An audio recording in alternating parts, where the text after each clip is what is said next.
This is another video of entry test preparation of chemistry, and the topic today I have selected that is the hydrocarbon. और hydrocarbon के अंदर जो मैं discuss करूंगा वो alkane, alkyne, alkyne और benzene से रिलेटेड जो एमसीक्यूज हैं वो मैं आपको एक्सप्लेन करूंगा। तो चलते हैं पहले क्वेश्चन की तरफ। हमारा पहला क्वेश्चन है the extent of halogenation of alkanes depend upon the factors. मतलब जो भी अल्केन्स पे हेलोजनेशन होती है वो किस पे डिपेंडेंट है। ऑप्शन ए है intensity of UV light, option B है concentration of X2 used, C है टेम्परेचर और डी है बोथ ए एंड बी। तो वैसे ये फोटोकेमिकल सेल्स फोटोकेमिकल रिएक्शंस हैं, मेनली विदाउट लाइट नहीं हो सकता, लेकिन चूंकि इसमें ऑप्शन में डी ऑप्शन में जब इन्होंने दिया ए एंड बी, तो अगर इनिशियली पहले हमें इंटेंसिटी ऑफ लाइट पे डिपेंडेंट है फिर हमारा कंसंट्रेशन जो भी हम हेलोजन का यूज कर रहे हैं, तो हमारा ऑप्शन डी करेक्ट होगा। क्वेश्चन नंबर 2 है propagation of free radical mechanism take place by. अच्छा, अब हमारे पास ये बात कर रहे हैं प्रोपोगेशन स्टेप की। ठीक है, कि प्रोपोगेशन में कैसे होता है। ऑप्शन ए में दिया हुआ है reaction of free radical with free radical. दूसरा ऑप्शन है formation of two free radicals. और तीसरा ऑप्शन है consumption as well as production of another free radical. और तीसरा लास्ट हमारा डी ऑप्शन दिया हुआ है reaction between two molecules. Basically हमारा जो ऑप्शन सी है वो करेक्ट है। मैं थोड़ा सा इसके बारे में एक्सप्लेन कर दूं कि जो हमारा फर्स्ट स्टेप जिसको इनिशिएशन स्टेप होता है उसमें क्लोरीन बेसिकली यूवी लाइट की मदद से ब्रेक डाउन होके टू फ्री रेडिकल्स में डिवाइड हो जाती है। तो इनिशिएशन में एक न्यूट्रल मॉलिक्यूल ब्रेक डाउन होके फ्री रेडिकल में कन्वर्ट होता है। जो हमारा सेकंड स्टेप होता है जिसको आप कहते हो प्रोपोगेशन। ठीक है, प्रोपोगेशन में क्या होता है कि हमारा फ्री रेडिकल जो कि अभी यूवी लाइट ने जनरेट किया वो न्यूट्रल मॉलिक्यूल जैसे कि CH4 है, वो उसके साथ रिएक्ट करके एक नया फ्री रेडिकल फॉर्म करता है जैसे CH3 डॉट, और एक न्यूट्रल मॉलिक्यूल बनाता है। तो इस स्टेप में जिसमें एक फ्री रेडिकल एक नया फ्री रेडिकल बनाए, या यूं कहना चाहिए कि फ्री रेडिकल कंज्यूम भी हो रहा है और एक फ्री रेडिकल प्रोड्यूस भी हो रहा है, तो इसको हम प्रोपोगेशन कहते हैं। ठीक है। अच्छा, नेक्स्ट क्वेश्चन नंबर 3 क्या कहता है, ethane react with chlorine by radical substitution of to form chloroethane, which radical is are present in the mechanism. ठीक है, यहाँ बात हो रही है इथेन की। ठीक है, तो अगर हमें इथेन का फॉर्मूला पता है वो C2H6 है, तो हमारे पास और इसकी क्लोरीनेशन हो रही है, मतलब इसको क्लोरीन से रिएक्ट करवाया जा रहा है। और इसके अलावा ये जो है वो यूवी लाइट की मदद से हो रहा है, मतलब फ्री रेडिकल रिएक्शन है। तो क्वेश्चन में पूछा ये गया है विच रेडिकल इज या फिर are present in the mechanism. जब हम यूवी लाइट और क्लोरीन की बात कर रहे हैं तो सेकंड वाला तो ऑप्शन लाजमी है। और प्रोपोगेशन में हमारा C2H5 का फ्री रेडिकल भी बनेगा।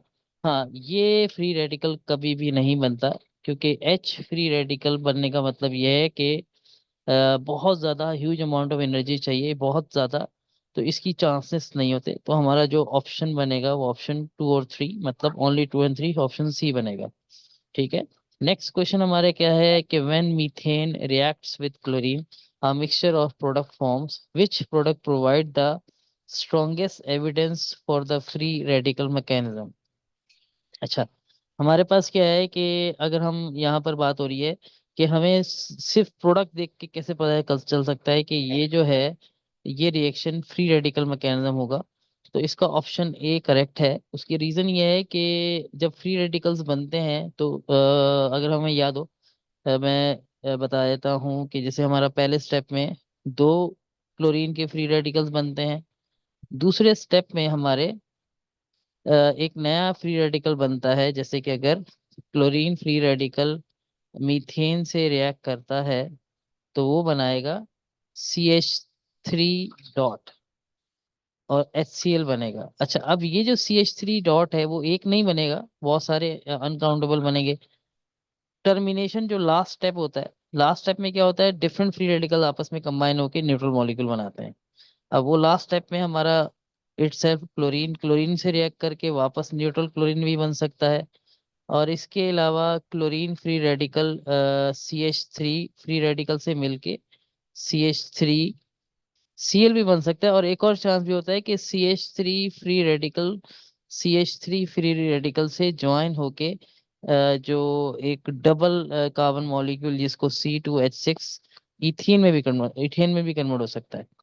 अच्छा, लेकिन ये उसी वक्त पॉसिबल होगा कि जब दो फ्री रेडिकल्स ज्वाइन हो। और ये सिर्फ उसी फ्री रेडिकल मैकेनिज्म में ऐसा होता है कि कार्बन की चेन बड़ी हो सकती है, वो किसी सब्स्टिट्यूशन रिएक्शन में ऐसा पॉसिबल नहीं है। इस वजह से हमारा जो इस क्वेश्चन का आंसर है वो ऑप्शन ए है। अच्छा, क्वेश्चन नंबर 5 क्या कहता है, which of the following type of radiation can directly result in bond breaking. अच्छा, इंफ्रारेड है, इसके बाद बी में माइक्रोवेव है, फिर सी रेडियो वेव है, और डी अल्ट्रा वायलेट रेज है। अच्छा, ये जो तीनों रेज हैं ये वीक रेज हैं। ये ज्यादा से ज्यादा अगर हम बात करें कि ये मॉलिक्यूल में वाइब्रेशनल या ट्रांसलेशनल टाइप की एनर्जीज क्रिएट कर सकती हैं, या एनर्जी के ट्रांसफर, ये बेसिकली बॉन्ड ब्रेक नहीं कर सकती। बॉन्ड ब्रेकिंग जो है वो यूवी लाइट करती है। तो हमारा ऑप्शन डी करेक्ट होगा, क्योंकि जैसे क्लोरीन क्लोरीन का बॉन्ड होता है या हेलोजेंस के दरमियान, इवन वो ब्रोमीन भी हो सकता है, ब्रोमीन ब्रोमीन का बॉन्ड जो है, या इवन कार्बन और हेलोजन का बॉन्ड भी है, वो यूवी लाइट आसानी से ब्रेक कर देती है। इससे जो लाइटर एनर्जी वाली जैसे इंफ्रारेड माइक्रोवेव रेडियो वेव है, ये बॉन्ड ब्रेक नहीं कर सकते। ठीक है। अच्छा, क्वेश्चन नंबर 6 क्या है, an electrophile is defined as a species that. अच्छा, अब हम बात करेंगे कि एक इलेक्ट्रोफाइल किसको कहते हैं। इलेक्ट्रोफाइल बेसिकली उसको कहते हैं कि एक ऐसा सब्सटेंस जिसपे पॉजिटिव चार्ज हो, या जो इलेक्ट्रॉन डेफिशिएंट हो, या जिसको इलेक्ट्रॉनों की जरूरत हो। ठीक है। तो ऑप्शन ए में दिया हुआ है is an electron pair acceptor. ये भी हो सकता है। उसका रीजन ये है कि जब इस पे प्लस चार्ज होगा तो ये इलेक्ट्रॉन के पेयर को एक्सेप्ट करेगा। Is an electron pair donor, बिल्कुल नहीं होगा। हैज अ नेगेटिव चार्ज, भी नहीं होगा। हैज अ पॉजिटिव चार्ज, ये हो सकता है। लेकिन बाय डेफिनेशन हम इसको ऑप्शन ए में कहेंगे is an electron pair acceptor, क्योंकि इलेक्ट्रोफाइल का काम ही यही है बाय डेफिनेशन को इलेक्ट्रॉन पेयर को एक्सेप्ट करता है। अच्छा, क्वेश्चन नंबर 7 हमारे पास क्या है, dehydration of alcohol with concentrated H2SO4 at 1 degree 180 degree Celsius gives. अच्छा, हम बात कर रहे हैं डिहाइड्रेशन ऑफ अल्कोहल। तो हम ये एक रिएक्शन को ड्रॉ करके भी देख लेते हैं। लेट सपोज हमारे पास है CH2 यहाँ मैंने OH लगा दिया, ये मैं H यूं इस तरह से दिखा रहा हूँ। ऐसा रीजन क्यों है, मैंने ऐसा क्यों किया, क्योंकि ये दो कार्बन का अल्कोहल है, इसमें एक कार्बन से OH रिमूव होगा, एक कार्बन से H रिमूव होगा इन the presence of sulphuric acid. ठीक है। और हमारा जो टेम्परेचर होगा, तो ये जो सारा प्रोसेस है, तो जब ये दोनों रिमूव हो गए तो इस CH2 और CH2 के दरमियान डबल बॉन्ड बन जाएगा। और डबल बॉन्ड वाले कंपाउंड को हम कहते हैं अल्कीन। तो बेसिकली ये कोई सा भी अल्कोहल हो सकता है। तो इस रिस्पेक्ट से हमारा ऑप्शन सी करेक्ट होगा। अच्छा, क्वेश्चन नंबर 8 है, elimination of halogen atom together with hydrogen atom from an alkyl halide produce. Again similar type of question है। लेट सपोज मैं अब की बार कुछ ये OH की जगह पर क्या कर देता हूँ, यहाँ पर हम इस OH की जगह पर हम एक कोई भी हेलोजन अटैच कर देते हैं। लेट सपोज हम Br अटैच कर देते हैं। तो according to question, elimination of halogen atom together with hydrogen, मतलब एक एटम हमारा हेलोजन रिमूव होता है। ठीक है। और एक हमारा हाइड्रोजन। अगेन जब दो कार्बन से जो दो एडजेसेंट कार्बन से दो एलिमेंट रिमूव होंगे, तो ये दोनों कार्बन आपस में डबल बॉन्ड बना लेंगे, और हमें जो बनेगा वो कंपाउंड मिलेगा अल्कीन। तो बेसिकली ये दोनों MCQ इस चीज से रिलेटेड थे कि जो दो मेथड हम पढ़ते हैं कि कैसे अल्कोहल से अल्कीन या कैसे अल्काइल हैलाइड से अल्कीन बन सकते हैं। ठीक है, ये उससे रिलेटेड थे। ठीक है। नेक्स्ट क्वेश्चन हमारा क्वेश्चन नंबर 9 क्या कहता है, 4 organic reactions are given below. ठीक है। ऑप्शन ए में हमें क्या क्या नजर आ रहा है कि ये अल्केन अल्कीन में चेंज हो रहा है। ऑप्शन बी में एन अल्कीन जो है वो एक पॉलीमराइजेशन में चेंज हो रहा है, अगर आपको ये सिंबल याद हो। ऑप्शन सी में हमें क्या नजर आ रहा है कि CH2 double bond CH2 HBr से एक रिएक्शन दे रहा है, जिसमें ये दो रिएक्टेंट कंबाइन होकर एक सिंगल रिएक्टेंट में कन्वर्ट हो रहे हैं। इस टाइप के रिएक्शन को हम एडिशन रिएक्शन कहते हैं। ठीक है। और ऑप्शन डी में अगर हम गौर से देखें कि CH3 CH2 Br वाटर से रिएक्ट करके अल्कोहल में और HBr में कन्वर्ट हो रहा है। अच्छा, क्वेश्चन में पूछा गया है which reaction is a substitution reaction. Substitution reaction का मतलब क्या है कि कोई एक एटम या ग्रुप ऑफ एटम किसी दूसरे एटम या ग्रुप ऑफ एटम को रिप्लेस कर दे। अच्छा, अगर हम यहाँ ऑप्शन डी में देखें, ऑप्शन डी में हमें क्लियरली नजर आ रहा है कि इस Br की जगह पर OH लग गया है। तो वाटर को अगर मैं आयनाइज करता हूँ H और OH आयंस की फॉर्म में, तो हम ये कह सकते हैं कि ये OH यहाँ से H से निकलकर Br की जगह पर लग गया है और ये Br इस OH की जगह पर लग गया है। तो एक किस्म का सब्स्टिट्यूशन रिएक्शन हुआ है। तो जो हमारा ऑप्शन डी है वो करेक्ट होगा इस क्वेश्चन का। ठीक है। अच्छा, नेक्स्ट हमारे पास क्वेश्चन है, वेरी इंपॉर्टेंट लॉजिकल क्वेश्चन है। Bromine react with benzene on heating in the presence of catalyst and with cyclohexa 1,3 diene in a cold, the type of reaction involves. अच्छा, अब यहाँ पर हमारे पास ये जो पहला कॉलम दिया गया है इसमें ऑलरेडी मेंशन्ड है कि जो ब्रोमीन रिएक्ट कर रहा है वो बेंजीन से, और जो सेकंड कॉलम है उसमें ऑलरेडी मेंशन्ड है कि ब्रोमीन विद साइक्लोहेक्सा 1,3 डाइन। ठीक है। अच्छा, अब नंबर वन के ब्रोमीन बेंजीन के साथ कौन से टाइप का रिएक्शन देता है। अगर हमें याद हो कि बेंजीन सिर्फ और सिर्फ इलेक्ट्रोफिलिक सब्स्टिट्यूशन रिएक्शन देता है, तो इस रिस्पेक्ट से, और इसमें हमें ब्रोमीन के साथ अगर रिएक्ट करवाना हो तो हमें एक लिविस एसिड जैसे Fe, एक मिनट, जैसे FeBr3 की भी जरूरत होती है। फिलहाल तो इन्होंने एक जनरल बात की है, तो फिर हम यही बात करेंगे कि हमारा ऑप्शन सी या डी करेक्ट हो सकता है। उसका रीजन ये है क्योंकि ये सब्स्टिट्यूशन रिएक्शन होगा जब बेंजीन के साथ होगा। अब आ जाते हैं सेकंड कॉलम में। सेकंड कॉलम में ये 1,3 डाइन बेसिकली अल्कीन है। और अगर आपको अल्कीन का याद हो, अल्कीन इलेक्ट्रोफिलिक एडिशन रिएक्शन देते हैं। तो इस रिस्पेक्ट से हमारा ऑप्शन सी करेक्ट होगा। ठीक है। अच्छा, क्वेश्चन नंबर 11 क्या कहता है। क्वेश्चन नंबर 11 कहता है reaction sequence is shown below. हमें स्टेप वन में क्या नजर आ रहा है। स्टेप वन में हमें एक अल्कीन रिएक्ट कर रहा है HBr से, और ये एक एडिशन रिएक्शन है। ठीक है। आपको क्लियरली नजर आ रहा होगा कि यहाँ डबल बॉन्ड मौजूद है और ये डबल बॉन्ड बेसिकली रिमूव होके, अगर मैं इसको कार्बन को हाईलाइट करके 1 2 और 3 और 4 कार्बन कर देता हूँ, लेट एक मिनट में इसको थोड़ा इरेज कर दूं। हाँ, लेट सपोज ये दो कार्बन है सेंटर वाली, और ये हमारी दो सेंटर वाली कार्बन है। ठीक है। तो इस कार्बन में पहले एक H है, अब दो H हो गए, मतलब इधर H ऐड हो गया। ठीक है। और सेकंड साथ वाली कार्बन पे Br ऐड हो गया। तो बेसिकली ये एडिशन रिएक्शन है, और इसको हम आइडेंटिफाई करेंगे as a electrophilic addition reaction, क्योंकि जो भी अल्कीन के जितने भी रिएक्शंस होते हैं वो इलेक्ट्रोफिलिक एडिशन रिएक्शंस होते हैं। अच्छा, स्टेप टू में क्या हो रहा है। ये सेम रिएजेंट है। ठीक है। ये NaOH से रिएक्ट करवाया। अब इसमें ये जो आपको Br नजर आ रहा है, अगले रिएक्शन में Br की जगह पर क्या लग गया है, OH लग गया है। ठीक है। तो बेसिकली ये एक सब्स्टिट्यूशन रिएक्शन है।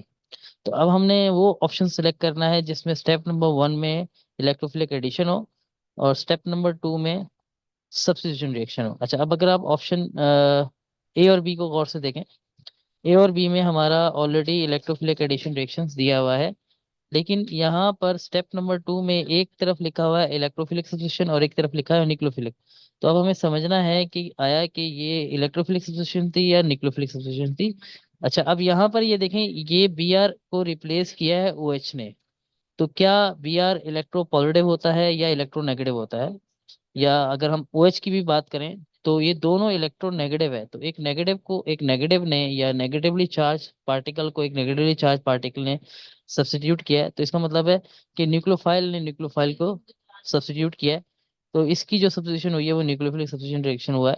तो इस रिस्पेक्ट से हमारा ऑप्शन बी करेक्ट है। ठीक है।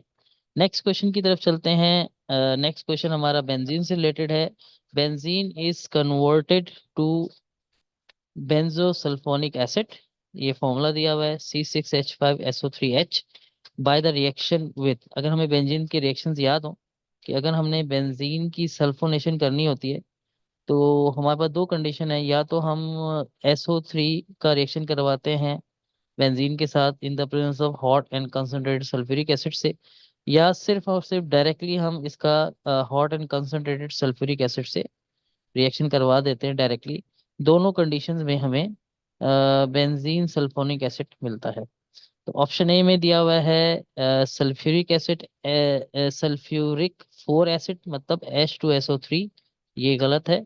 ऑप्शन बी में सल्फ्यूरिक एसिड H2SO4 दिया हुआ है, ये हो सकता है, लेकिन हम आगे भी चेक करेंगे। ऑप्शन सी में है sulphur dioxide dissolve in sulphuric acid, ये नहीं होगा। Sulphur trioxide dissolve in sulphuric acid, ये हमारा बहुत सूटेबल आंसर है डायरेक्टली, कि जब हम सल्फर ट्राइऑक्साइड को सल्फ्यूरिक एसिड में डिजोल्व करके तो ये बहुत डायरेक्टली हमें रिएक्शन देता है। वैसे तो हमारा ऑप्शन बी भी करेक्ट था, लेकिन ऑप्शन बी के लिए यहाँ हमें hot and concentrated sulphuric acid की कंडीशन को एडिशनली और होना चाहिए था। अच्छा, नेक्स्ट हमारे पास क्वेश्चन नंबर 13 क्या कहता है। In Friedel Crafts chlorination of benzene, iron 3 chloride act as a catalyst, which is the initial reaction in the generation of electrophile। देखिए क्लोरीन इनिशियली जब हमने क्लोरीन को बेंजीन से रिएक्ट करवाना होता है तो क्लोरीन लाजमी जो है वो इलेक्ट्रोफाइल में कन्वर्ट होती है। क्लोरीन का इलेक्ट्रोफाइल में कन्वर्ट होने का मतलब यह है कि क्लोरीन पे प्लस चार्ज आना। तो अगर हम ऑप्शन ए में देखें तो ये Cl2FeCl3 से रिएक्ट कर रहा है, तो ये इलेक्ट्रोफाइल बन रहा है। लेकिन ये बेसिकली इलेक्ट्रोफाइल उस वक्त बनता है कि जब FeCl3 जो कि हमारा कैटलिस्ट है वो नेगेटिव क्लोरीन को अपने साथ अटैच करके FeCl4 में कन्वर्ट हो जाए। तो इस रिस्पेक्ट से ये ऑप्शन इनकरेक्ट है। ऑप्शन बी भी हमारे पास इन्होंने दो इलेक्ट्रोफाइल बना दिए हैं, ये भी इनकरेक्ट है। हाँ, अगर ऑप्शन सी में देखें तो ये तो ऑलरेडी न्यूक्लियोफाइल बना दिया नेगेटिव चार्ज की वजह से, तो क्लोरोफाइल सॉरी इलेक्ट्रोफाइल तो बना ही नहीं है। तो ऑप्शन सी तो वैसे ही रॉन्ग है, लेकिन हमारा ऑप्शन डी बिल्कुल करेक्ट है, कि हमें क्लियरली नजर आ रहा है कि ये हमारा इलेक्ट्रोफाइल है और FeCl4 नेगेटिव मतलब नेगेटिव पार्ट जो कि हेलोजन का था वो कैटलिस्ट ने अपने साथ अटैच कर लिया है। अच्छा, नेक्स्ट क्वेश्चन नंबर 14 है। In the reaction sequence given here. अच्छा, पहले ऑप्शन में हमें क्या नजर आ रहा है कि CH3 मतलब इथेन जो है वो ब्रोमीन से रिएक्ट कर रहा है, और ये H म्यू मतलब लाइट की मौजूदगी में। तो बेसिकली ये यकीनन हेलोजनेशन का प्रोसेस होगा। तो ऑप्शन ए जो यानी कि ये जो होगा ऑप्शन ए जो है ये हेलोजनेशन होगा या फ्री रेडिकल हेलोजनेशन होगा। अच्छा, उस इससे क्या मिलेगा, हमें हमें मिलेगा अल्काइल हैलाइड। ठीक है। अच्छा, अल्काइल हैलाइड का जब हम बेस से रिएक्शन करवाएंगे तो हमारे पास सब्स्टिट्यूशन रिएक्शन होगा, और सब्स्टिट्यूशन रिएक्शन से हमें क्या मिलेगा, अल्कोहल। ठीक है। अच्छा, अब उन्होंने क्या कहा है, the end product in is an unsaturated hydrocarbon, identify the nature of reaction in the two step. अच्छा, ये जो लास्ट स्टेप पे मैंने अल्कोहल बनाया है ये अल्कोहल नहीं बना, ये अल्कीन बना है। तो एंड प्रोडक्ट हमारी अनसेचुरेटेड है, मतलब एंड प्रोडक्ट हमारी जो है वो कोई अल्कीन बना है। तो बेसिकली ये फिर एलिमिनेशन रिएक्शन हुआ है। अगर हम गौर से देखें तो अल्कोहलिक KOH रखा हुआ है, ये बेसिकली E1 या E2 रिएक्शन हुआ है। ठीक है, ये कंडीशन भी सूटेबल है, क्योंकि जब भी हम अल्कोहल से रिएक्शन करवाते हैं न्यूक्लियोफिलिक सब्स्टिट्यूशन रिएक्शन के अलावा एलिमिनेशन रिएक्शन भी पॉसिबल है। अच्छा, अब हम बात आगे क्या कर रहे हैं कि hydrocarbon identify the nature of reaction in two steps. अच्छा, स्टेप वन ऑप्शन ए में लिखा है step one nucleophilic substitution reaction, wrong है। हम ऑलरेडी एक चेक कर चुके हैं कि ये UV लाइट की मौजूदगी में हो रहा है, तो ये फ्री रेडिकल रिएक्शन है। ऑप्शन बी में स्टेप वन एडिशन रिएक्शन, ये भी गलत है। हाँ, ऑप्शन सी में दिया step one is free radical, ये बिल्कुल करेक्ट है। और उसके बाद स्टेप टू में लिखा हुआ है न्यूक्लियोफिलिक, अभी हमने आइडेंटिफाई किया था न्यूक्लियोफिलिक नहीं होगा, एलिमिनेशन होगा। तो अगर हम ऑप्शन डी को देखेंगे स्टेप वन में फ्री रेडिकल सब्स्टिट्यूशन हुई है, और फिर हमें एलिमिनेशन से अल्कीन मिलेगा, क्योंकि सब्स्टिट्यूशन से तो हमें अल्कोहल मिलेगा। ठीक है, तो हमारा ऑप्शन डी करेक्ट है। अच्छा, क्वेश्चन नंबर 15 हमें क्या कहता है, which of the following reaction is used for the production of alcohol on a industrial scale. अच्छा, इंडस्ट्रियल स्केल में, लार्ज स्केल में हम अल्कोहल कैसे प्रोड्यूस करते हैं। ऑप्शन ए में दिया हुआ है hydro halogenation of alkenes. Option B है हाइड्रेशन ऑफ अल्कीन्स। और इसके बाद सी है हाइड्रो ऑसिलेशन ऑफ अल्कीन्स। और डी है हाइड्रोजनेशन ऑफ अल्कीन्स। तो जो बहुत कॉमनली हमारी जो प्रोसेस होता है वो हाइड्रेशन का प्रोसेस होता है। ठीक है, क्योंकि आप हाइड्रेशन का मतलब है आप वाटर को ऐड कर रहे हो। अगर आप कार्बन कार्बन डबल बॉन्ड पे वाटर को ऐड करोगे जब भी आपको अल्कोहल मिलेगा। ठीक है, बाकी वैसे ही अगर आप और से ऑप्शन देखें, जैसे हाइड्रो हेलोजनेशन में तो हमें अल्काइल हैलाइड मिलेगा, क्योंकि आप HCl ऐड कर रहे हो। और इसमें हाइड्रो ऑक्सीडेशन में HOCl टाइप की चीज, तो उसमें भी आपको अल्कोहल, प्योरली अल्कोहल नहीं मिलेगा। और हाइड्रोजनेशन में आपको अल्केन अल्केन मिलेगा। तो ऑप्शन वैसे ही, अगर आप इंडस क्वेश्चन को इन्होंने कुछ इस तरह से घुमाया, वैसे ही अगर आप देखें तो सिर्फ ऑप्शन बी ही हमारा सुटेबल आंसर है कि वो अल्कीन बनाएगा। अच्छा, क्वेश्चन नंबर 16 हमारा क्या कहता है, the correct order of the reactivity of hydrocarbon is given below. अच्छा, इनमें हमारे पास अगर गौर से देखें तो ऑप्शन ए में C2H4 बेसिकली ये बिलोंग करता है ईन, मतलब कार्बन कार्बन डबल बॉन्ड। ये हमारा कार्बन कार्बन ट्रिपल बॉन्ड है, आइन है, या जिसको अल्काइन कहते हैं। और ये C6H6 बेंजीन है। ठीक है, तो अगर हम बात करें टाइप ऑफ रिएक्शन की, जो मोस्ट कॉमन रिएक्शन है हमारा वो है इलेक्ट्रोफिलिक एडिशन रिएक्शन। ठीक है, क्योंकि अब मोस्टली हम अल्कीन में और अल्काइन में इलेक्ट्रोफिलिक एडिशन रिएक्शन की ही बात करते हैं। तो उस रिस्पेक्ट से सबसे ज्यादा रिएक्टिव हमारा अल्कीन होता है, C2H4। सेकंड नंबर पे अल्काइन होता है और लास्ट नंबर पे बेंजीन होता है। तो हमारा ऑप्शन ए करेक्ट होगा। अच्छा, उसका रीजन भी मैं आपको एक्सप्लेन कर दूं कि अगर मैं C2H4 का, अगर मैं इसको ड्रॉ करता हूँ, तो कार्बन कार्बन डबल बॉन्ड में हमारे पास एक पाई बॉन्ड है और एक सिग्मा बॉन्ड है। लेकिन अगर मैं यहाँ पर C2H2 को ड्रॉ करता हूँ, तो उस कंडीशन में हमें क्या मिलता है, उसमें हमें मिलता है दो पाई बॉन्ड मिलते हैं और एक सिग्मा बॉन्ड मिलता है। पाई बॉन्ड जो होते हैं वो बेसिकली इजीली ब्रेकेबल होते हैं और इजीली एडिशन रिएक्शन देते हैं और इलेक्ट्रोफिलिक रिएक्शन के लिए बहुत ज़्यादा सुटेबल है। अगर अगर हम ये बात करें, अब यहाँ पर in the case of alkyne दो पाई बॉन्ड है, जबकि in the case of alkyne एक पाई बॉन्ड है। वो तो होना तो ये चाहिए कि अल्काइन के अंदर दो पाई बॉन्ड होने की वजह से ये ज्यादा रिएक्टिव होना चाहिए, जबकि ऐसा नहीं होता। कंपेरेटिवली अल्कीन ज्यादा रिएक्टिव होता है। इसका बहुत सिंपल सा रीजन है कि अल्काइन में जो कार्बन कार्बन की बॉन्ड लेंथ है, C ट्रिपल बॉन्ड C की बॉन्ड लेंथ शॉर्ट हो जाती है। शॉर्ट होने की वजह से ये पाई बॉन्ड्स की अवेलेबिलिटी कम हो जाती है।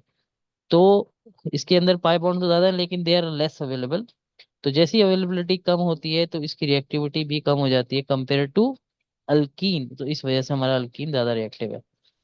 ठीक है, तो हमारा ऑप्शन ए ऑलरेडी करेक्ट था, बाकी किसी ऑप्शन को देखने की जरूरत नहीं है। ओके, नेक्स्ट क्वेश्चन हमारे पास है question number 17। An olefins X on ozonolysis give CH3 CH2 CO CH3। ये कीटोन्स है जिसमें चार कार्बन है। एंड CH3 CO CH3 ये भी एक कीटोन्स है जिसमें तीन कार्बन है। अच्छा, the IUPAC name of x is. अच्छा, हमसे पूछा ये क्या है कि एक कंपाउंड एक्स है जिसकी ओजोनोलाइसिस से हमें दो कीटोन्स मिले हैं। ठीक है, अगर अल्कीन्स की ओजोनोलाइसिस हमें याद हो, लेट सपोज मैं आपको एक जनरल सा इसका स्ट्रक्चर बता देता हूँ कि लेट सपोज R1 अटैच है कार्बन से, उस कार्बन से जो कि डबल बॉन्ड कार्बन है, अल्कीन वाली कार्बन है, उसके साथ R2 है। और जो दूसरी कार्बन है उसके साथ R3 और यहाँ पर R4 है। जब हम इसको ओजोन से रिएक्ट करवाते हैं, और जो हम कैटलिस्ट यूज होता है वो जिंक होता है इन द प्रेजेंस ऑफ वाटर, तो ओजोनोलाइसिस से जो हमें प्रोडक्ट मिलती है उसकी एक बहुत आसान सी ट्रिक होती है, वो ये है कि आप ये जो कार्बन कार्बन डबल बॉन्ड है इसको यहाँ से ब्रेक कर दें, और ये R1 R2 जो भी ग्रुप लगा हुआ है इसमें कोई फर्क नहीं पड़ेगा। ठीक है, तो ये जो डबल बॉन्ड ब्रेक किया है, ठीक है, ये इसकी जगह पर एक वो आ जाएगा। और इसी तरीके से जो दूसरा कार्बन है इसके साथ भी R3 या R4 जो भी अटैच है उसके साथ ऑक्सीजन अटैच, उसकी कार्बन के साथ ऑक्सीजन अटैच हो गया। तो दो हमें अगर ये R1 R2 दोनों कार्बन हो तो ये हमें कीटोन मिलेगा। इस तरह R3 और R4 भी अगर दोनों कार्बन हो तो हमें कीटोन ही मिलेगा। अच्छा, अगर इसी रिएक्शन को आप रिवर्स में देखें, रिवर्स में का मतलब ये है कि अगर मैं क्या करूं, यहाँ से ये दोनों ऑक्सीजन को रिमूव कर दूं, ठीक है, और ये जो कार्बन डबल बॉन्ड इस कार्बन डबल बॉन्ड को ज्वाइन कर दूं तो मेरा ये अल्कीन मिल जाएगा। तो अभी मैं भी यही काम करने वाला हूँ कि ये जो मेरा कीटोन है इसको जरा हम एक्सपेंड करके बनाते हैं। टॉप पे हमारा क्या है, CH3 है, ठीक है, फिर हमारा क्या है, CH2 है। CH2 के बाद हमारी जो कार्बन है उस पे डबल बॉन्ड O लगा हुआ है, ठीक है, फिर उसके साथ एक CH3 है, ठीक है। इसको हम ज्वाइन कर रहे हैं, मतलब ये दूसरी एक प्रोडक्ट है वो हमारी क्या है, CH3, इसके साथ कार्बन है और इसके साथ डबल बॉन्ड O है, और फिर इसके साथ CH3 है। तो अभी मैं क्या करता हूँ, ये दोनों ऑक्सीजन को अगर मैं यहाँ से रिमूव करके ये कार्बन इस कार्बन के साथ इसका बॉन्ड बना दूं, तो कुछ हमारा जो कंपाउंड है वो कुछ इस तरह से बनेगा, CH3, फिर आएगा CH2, फिर आएगा C, और इसका C के साथ डबल बॉन्ड C, इस C के साथ CH3 है, ये एक और CH3 है। अच्छा, जो ये वाला है ये CH3 है, ठीक है जी। तो ये हमारा X होगा। अब इस X का हमसे इन्होंने IUPAC नेम पूछा है, तो इस रिस्पेक्ट से सबसे पहले मैं लॉन्गेस्ट कार्बन चेन अगर सिलेक्ट करूं तो हम लॉन्गेस्ट कार्बन चेन ये सिलेक्ट करेंगे जिसमें ये हमारा फंक्शनल ग्रुप डबल बॉन्ड भी आएगा।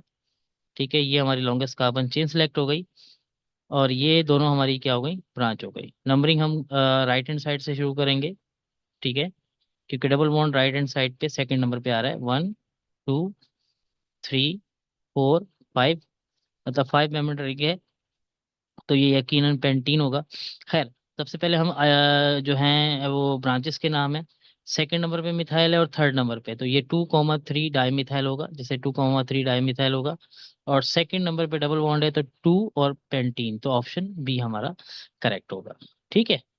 अच्छा, नेक्स्ट क्वेश्चन नंबर 18 क्या कहता है हमें, select Meta directing group of the following. ये क्वेश्चन बेंजीन के ओरिएंटेशन से इसका ताल्लुक है। तो अगर हमें बेंजीन के बारे में कुछ थोड़ा सा ये पता हो कि बेंजीन रिंग पे जब कोई ग्रुप अटैच होता है तो ये ग्रुप डिसाइड करता है कि नए आने वाले एटम्स या ग्रुप ऑफ एटम कहाँ अटैच होके। तो ये ग्रुप दो तरह के होते हैं, एक की को हम कहते हैं ऑर्थो पैरा डायरेक्टर्स,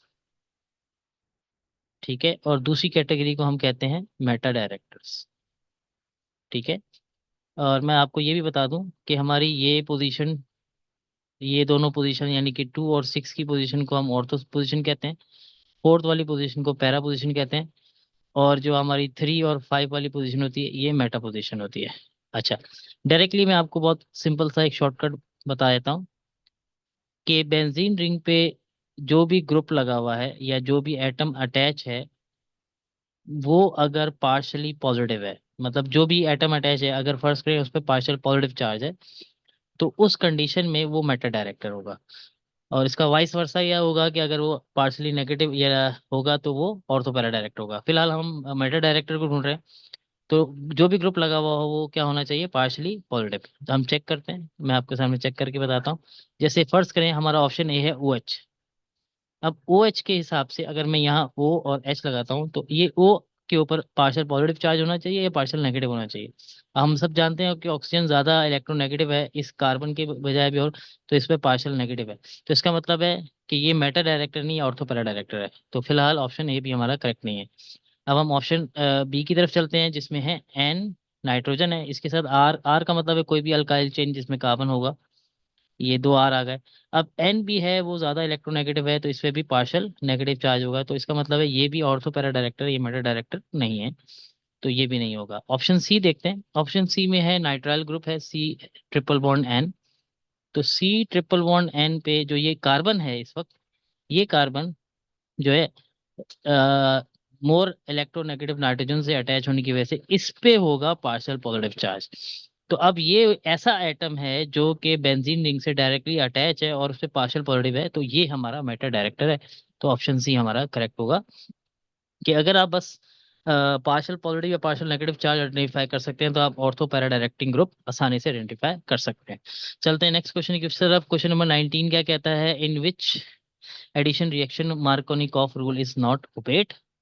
अच्छा, अब मार्कोनिकॉफ रूल क्या है कि सबसे पहले कि हमारे पास अनसिमेट्रिकल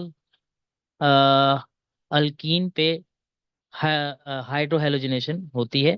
तो अगर आप ऑप्शन ए में देखें, मैं ऑप्शन ए से, तो ये अनसिमेट्रिकल हाइड्रोहेलोजिनेशन है, जैसे CH3 CH double bond CH2, ठीक है, ये अनसिमेट्रिकल है।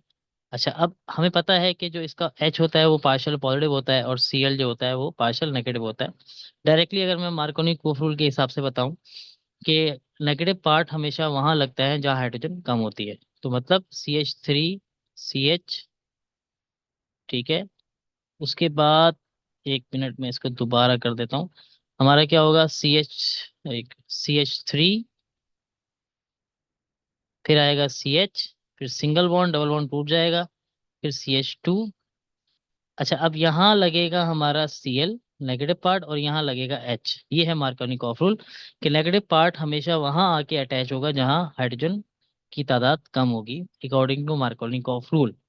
अच्छा, अब ये हमारे उसी कंडीशन में होता है कि जब हमारे पास कार्बन कार्बन डबल बॉन्ड में हाइड्रोजन एक एक जगह डिफरेंट हो दूसरी जगह से। अगर आप ऑप्शन ए में देखें, यहाँ एक हाइड्रोजन है यहाँ दो हैं, तो यहाँ पर मार्कोनिकॉफ रूल अप्लाई होगा। सी में भी डायरेक्टली देखें, यहाँ एक है यहाँ दो है, यहाँ भी अप्लाई हो जाएगा। बी में देखें, बी में भी एक जगह यहाँ एक है यहाँ दो हैं, दो यहाँ। लेकिन अगर आप डी में देखें, यहाँ पर दोनों जगह सेम एक एक हाइड्रोजन है, तो यहाँ अब मार्कोनिकॉफ रूल अप्लाई नहीं हो सकता। उसका रीजन ये है कि ये अनसिमेट्रिकल नहीं, ये सिमेट्रिकल अल्कीन है। तो ऑप्शन डी हमारा करेक्ट होगा। अच्छा, क्वेश्चन नंबर 20 क्या कहता है, the only alkyne which give an aldehyde upon addition of water.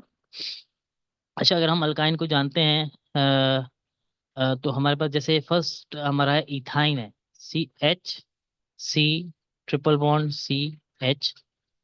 अच्छा, अगर मैं इसकी क्या करता हूँ, एडिशन ऑफ वाटर, वाटर की एडिशन करते हैं। वाटर के एडिशन के लिए या तो हम मर्क्यूरिक सल्फेट या सल्फ्यूरिक एसिड डाइल्यूट यूज करते हैं एज अ कैटलिस्ट के तौर पे। अच्छा, अब क्या होगा कि यहाँ दो पाई बॉन्ड में से एक पाई बॉन्ड ब्रेक होगा, डबल बॉन्ड रह जाएगा, ठीक है। एक जगह लगेगा H और एक जगह लगेगा OH। तो ये हमारा पहला स्टेप होगा। अच्छा, होता ये है कि in the case of alkyne, ये एक जो बनने वाला कंपाउंड होता है ये अनस्टेबल होता है, ये अपने आप को रीअरेंज करता है और रीअरेंज करके ये कन्वर्ट, मतलब ये एक हाइड्रोजन यहाँ से इस कार्बन पे चला जाता है। तो इस कार्बन पे अगर ये चला जाएगा तो इस कार्बन पे तीन हाइड्रोजन CH3 हो जाएगा, ये carbon C double bond O और H हो जाएगा। अगर आप ये देखें तो ये हमारा एल्डिहाइड बन जाएगा। तो ऑप्शन ए ही हमारा करेक्ट है। नेक्स्ट क्वेश्चन हमारा क्वेश्चन नंबर 21 है, for the nitration of phenols which is the most suitable set of condition and the reason for it use। अच्छा, अगर हम फिनोल की बात करें, फिनोल बेसिकली बेंजीन का एक प्रोडक्ट है जिसमें उसके फर्स्ट कार्बन पे OH ग्रुप लगा होता है। अगर आपको OH के ग्रुप के बारे में मैं बता दूं कि इसका वो पार्शली नेगेटिव है, तो ये हमारा ऑर्थो पैरा डायरेक्टर है। अच्छा, अब यहाँ मैं एडिशनली ऑर्थो पैरा डायरेक्टर के बारे में आपको एक और इंफॉर्मेशन ऐड करना चाहूँगा कि तमाम ऑर्थो पैरा डायरेक्टर जो हैं वो एक्टिवेटिंग ग्रुप होते हैं, एक्टिवेटिंग ग्रुप होते हैं, सिवाय हेलोजेंस के। मतलब हेलोजेंस भी अगर लगे वो भी ऑर्थो पैरा डायरेक्टर हैं, लेकिन वो एक्टिवेटिंग ग्रुप नहीं होते हैं। तो मोस्टली जब भी ऑर्थो पैरा डायरेक्टर ग्रुप लगा हुआ हो, अगर आप ये आइडेंटिफाई कर लो कि कोई भी ग्रुप ऑर्थो पैरा डायरेक्टर है और वो हेलोजन नहीं है, तो वो एक एक्टिवेटिंग ग्रुप है। एक्टिवेटिंग ग्रुप का मतलब ये है कि वो इस बेंजीन रिंग की रिएक्टिविटी को इंक्रीज कर देगा। तो जो बेंजीन जिस बेंजीन को रिएक्शन करने के लिए कैटलिस्ट की पहले जरूरत थी, अब रिएक्शन के लिए कैटलिस्ट की जरूरत नहीं होगी, वो बगैर कैटलिस्ट के भी रिएक्शन कर लेगा। तो ये बात हमें क्लियर होनी चाहिए। मैं रिपीट करता हूँ कि ortho para directors activating group होते हैं, वो रिएक्टिविटी बढ़ा देते हैं। अच्छा। अच्छा, अब हम कंडीशंस पे आते हैं और ऑप्शन पे देखते हैं कि कौन सा ऑप्शन हमारा मैच करता है। ऑप्शन ये कहता है dilute nitric acid at room temperature और reactivity of phenol to the electrophile compared with the benzene more reactive. ये काफी हद तक सूटेबल कंडीशन है, लेकिन हम यहाँ पर नाइट्रिक एसिड जो है हमेशा कंसंट्रेट यूज करते हैं, डाइल्यूट नहीं करते। तो ये ऑप्शन इतना रेलेवेंट नहीं है। अच्छा, ऑप्शन बी देखते हैं, concentrate nitric acid and sulphuric acid at room temperature more reactive. अच्छा, अब यहाँ पर अगर आप ऑप्शन बी को गौर से देखें, ऑप्शन बी में लिखा हुआ है reactivity of phenol to the electrophile compared with the benzene. मतलब ये रिएक्टिविटी बेंजीन की बात हो रही है कि वो ज्यादा रिएक्टिव है या कम रिएक्टिव है। तो ये मोर रिएक्टिव ही होगा। तो इस रिस्पेक्ट से हमारा ऑप्शन बी अब तक का बिल्कुल करेक्ट ऑप्शन है। हम दूसरे ऑप्शन भी चेक कर लेते हैं कि concern nitric acid and sulphuric acid at 55 degree Celsius, और यहाँ कंडीशन लिखी हुई है सेम। सेम नहीं होगा, जैसे कि मैंने कहा कि ऑर्थोपैरा डायरेक्टर जो होते हैं वो एक्टिवेटिंग ग्रुप होते हैं, वो रिएक्टिव और ज्यादा रिएक्टिव कर देंगे। तो ये सेम नहीं हो सकता और लेस तो बिल्कुल भी नहीं हो सकता, तो हमारा ऑप्शन बी करेक्ट है। अच्छा जी, नेक्स्ट क्वेश्चन हमारा क्वेश्चन नंबर 22 है। क्या कहता है, which of the following is not acetic in nature. हमारे पास ऑप्शन ए में इथाइन है, बी में प्रोपाइन है, सी में ब्यूटाइन है और डी में 2 ब्यूटाइन है। अगर हम जानते हैं कि सारे के सारे अल्काइन हैं, और अल्काइन जो है तो उनके बारे में हम पढ़ते हैं कि ये एसिडिक इन नेचर होते हैं। तो सवाल ये पैदा होता है कि कौन सा अल्काइन है जो कि एसिडिक इन नेचर नहीं है। तो अगर हम इनके स्ट्रक्चर ड्रॉ करते हैं, ऑप्शन ए में जो स्ट्रक्चर बनेगा वो HC ट्रिपल बॉन्ड CH बनेगा। ऑप्शन बी में का बनेगा प्रोपाइन, तो हम इसी तरीके से बस एक कार्बन को बढ़ा देते हैं। तो जब हम एक कार्बन को बढ़ा देंगे 3 कार्बन का, ये हो जाएगा प्रोपाइन। ऑप्शन सी में है 1 ब्यूटाइन, का मतलब ये है इसमें हम एक और कार्बन इंक्रीज कर देते हैं, तो ये हो जाएगा CH2 और CH3। और लास्ट वाला है 2 ब्यूटाइन। अब की बार हमने क्या करना है, जो ट्रिपल बॉन्ड है वो सेकंड नंबर वाली कार्बन के और थर्ड के कार्बन के दरमियान बनाना है। ये हमारा 2 ब्यूटाइन है। अच्छा, अब अगर आप देखें कि ऑप्शन ए बी और सी तीनों में हमारे पास ये टर्मिनल अल्काइन है। टर्मिनल अल्काइन उसको कहते हैं कि जो कार्बन ट्रिपल बॉन्ड कार्बन है, इसके बाद एक H मौजूद है रिप्लेसेबल, जबकि ये जो कार्बन ट्रिपल बॉन्ड कार्बन है इसके पास कोई रिप्लेसेबल H नहीं है। और बाय डेफिनेशन जिस सब्सटेंस के पास रिप्लेसेबल H नहीं होता वो एसिडिक नहीं होता। तो इस वजह से हमारा ऑप्शन डी करेक्ट है, मतलब ऑप्शन यहाँ पर 2 ब्यूटाइन करेक्ट ऑप्शन होगा। अच्छा, question number 20। Okay, next question हमारे पास है क्वेश्चन नंबर नेक्स्ट क्वेश्चन हमारा क्वेश्चन नंबर 23 है। Acetone is prepared by the hydration of. अच्छा, एसीटोन बेसिकली ये इसका स्ट्रक्चर कुछ इस तरह से होता है, CH3 C double bond O CH3, इसमें 3 कार्बन होते हैं और ये एक कीटोन है। अच्छा, अब अगर हम बात करें इथाइन, इथाइन का जो फॉर्मूला होता है वो होता है C2H2। इसमें होते ही 2 कार्बन है, तो इसकी हाइड्रेशन से तो कभी भी पॉसिबल नहीं है। इसी तरह इथेन तो अल्केन है, तो ये तो कभी भी नहीं देगा, तो हम इन दोनों को चेक नहीं करते। और बल्कि डी में अगर हम देखें, यहाँ दिया हुआ है प्रोपेन, प्रोपेन भी अल्केन है, अल्केन की हाइड्रेशन नहीं होती, नॉन रिएक्टिव है। तो ऑब्वियसली हमारा ऑप्शन बी करेक्ट होगा कि हमारे पास जो प्रोपाइन होगा CH ट्रिपल बॉन्ड C, फिर हमारे पास आएगा CH3। तो जब हम इसका वाटर से रिएक्ट करेंगे, वाटर को हम HOH की फॉर्म में लिख सकते हैं इन the presence of catalyst H2SO4 dilute. ठीक है, तो इसमें जो नेगेटिव पार्ट है वो हमेशा वहाँ लगेगा जहाँ हाइड्रोजन कम है। तो ये आएगा CH, उसके बाद डबल बॉन्ड आएगा और उसके बाद हमारे पास यहाँ OH लग जाएगा, और यहाँ हमारा बेसिकली जो पहली वाली यानी कि ये कार्बन थी, इस पे एक H लग जाएगा, ये हो जाएगा CH2। ठीक है। अच्छा, अब ये वाली कार्बन CH3 वैसे रहेगी। बाकी ये काम रीअरेंजमेंट होती है। रीअरेंजमेंट में से ये जो हाइड्रोजन है ये यहाँ से मूव होके यहाँ पर CH3 कर देगा, मतलब जो पहली कार्बन है वो CH3 हो जाएगी। तो ये हो जाएगा CH3 सिंगल बॉन्ड, ये हो जाएगा डबल बॉन्ड O, और ये CH3। तो इस तरह हमारा ऑप्शन भी करेक्ट है। अच्छा, ओके, नाउ क्वेश्चन नंबर 24 हमें क्या कहता है, which of the following compound react with sodium to yield hydrogen gas. Again ये हमारा बेसिकली अल्काइन का ही रिएक्शन है। जो टर्मिनल अल्काइंस होते हैं जो एसिडिक प्रॉपर्टी शो करते हैं जब वो हाइड्रोजन गैस प्रोड्यूस करते हैं, जब वो सोडियम से रिएक्ट करते हैं। तो अगर आप देखें ऑप्शन ए अल्कीन है, अल्केन है, ये कभी रिएक्ट नहीं करेगा। ऑप्शन बी भी रिएक्ट नहीं करेगा। ऑप्शन सी हमारा करेक्ट है, ये टर्मिनल अल्काइन है। ये सोडियम के साथ रिएक्ट करके कुछ इस तरह से हमें प्रोडक्ट देता है कि दो सोडियम के मेटल के एटम रिएक्ट करके Na, क्योंकि ये टर्मिनल पे जो हाइड्रोजन लगे हुए हैं ये एसिडिक हाइड्रोजन होते हैं, ठीक है, और हमें हाइड्रोजन गैस मिलती है। ये बेसिकली इसका एसिडिक प्रॉपर्टी शो करने का भी एक रिएक्शन है कि हम जब बात करते हैं कि अल्काइन जो होते हैं वो एसिडिक इन नेचर होते हैं। तो इस तरीके से हमारा ऑप्शन सी करेक्ट होगा। अच्छा जी, नेक्स्ट ये हमारा लास्ट क्वेश्चन है आज के इस लेसन का। The total number of hybrid orbital of all the carbon atom in benzene are. अच्छा, अगर हमें याद हो कि बेंजीन में टोटल 6 कार्बन होते हैं, ठीक है, और every carbon atom is sp2 hybridise. और जब sp2 हाइब्रिडाइज होगा तो इसके पास every carbon atom will be having 3 sp2 hybrid orbital. मतलब इस कार्बन के पास भी 3 होंगे, इस पे भी 3 होंगे। तो अगर मैं इस तरह से काउंट करूं तो टोटल 6 कार्बन है, और एवरी कार्बन है इज sp2 हाइब्रिडाइज, और sp2 हाइब्रिडाइज के 3 हाइब्रिड ऑर्बिटल होते हैं। तो टोटल हाइब्रिड ऑर्बिटल हमारे बनेंगे 18। तो इस रिस्पेक्ट से हमारा ऑप्शन डी करेक्ट होगा। होप आपको ये लेसन समझ में आया होगा। Thank you.